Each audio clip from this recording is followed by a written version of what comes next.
We've seen chaos and mayhem ravage throughout the nation, from the coronavirus pandemic, BLM riots, now the latest protests on the U.S. Capitol. But our next guests have written a book that highlights how America's traditional values have been stretched and stressed by cultural changes and the frequency of natural and other disasters. It is called The Military Guide to Armageddon, Battle-Tested Strategies to Prepare Your Life and Soul for the End Times. Joining us now to discuss their book, the authors, Troy Anderson and Colonel David J. Giammona. Colonel Giammona is also a U.S. Army chaplain. I believe I have one of you. Which one are you, sir? Are you the colonel? All right, Colonel. Good to see you. Yes. Thank you for coming on, and it's very good to see you. Before we get started in discussing the book, it was actually released the day before protesters stormed the Capitol building. Was that planned? Was that a coincidence? It was not planned, and it's not a coincidence. It just happened to be.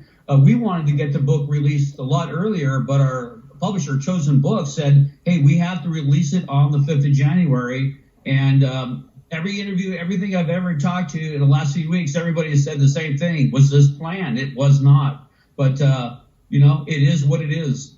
Timing is of note, for sure. Look, we've seen an array of events throughout 2020, as you know, that seemed like the end of times, which I think was something aforementioned in yours, to some Americans, between COVID, BLM, the 2020 presidential election. No matter what side you're on, why do so many people feel that way, that the end of time narrative?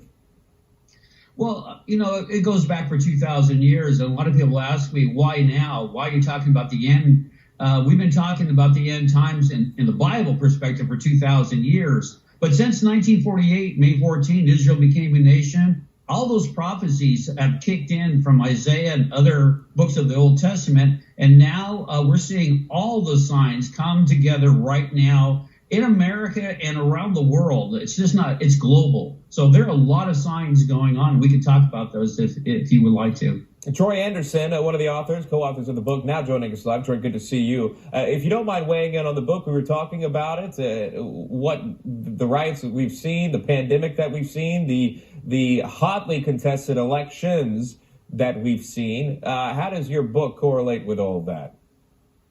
Well, it's we've talked about how remarkable it is that this book came out at this time when the colonel first got a hold of me in early 2018 to help him write this book.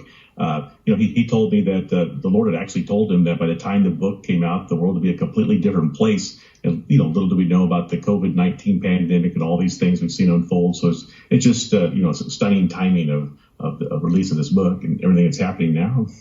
And Troy, I'll go back to you on this. Social conservatives are sounding alarms that when President-elect Biden takes office, his administration and the Democratic Party will restrict religious liberties. The concern for that. How strong are those concerns? Yeah, there's great concerns in the conservative community about the restrictions on religious liberties. Over the last year, we've seen churches closed, churches fined.